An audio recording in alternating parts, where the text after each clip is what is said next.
عادي.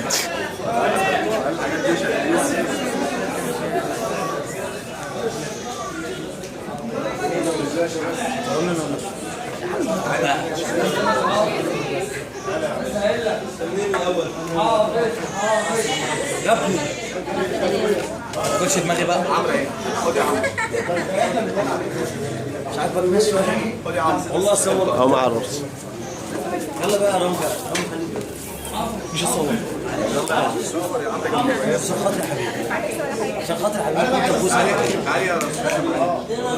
لازم تبوس الاول.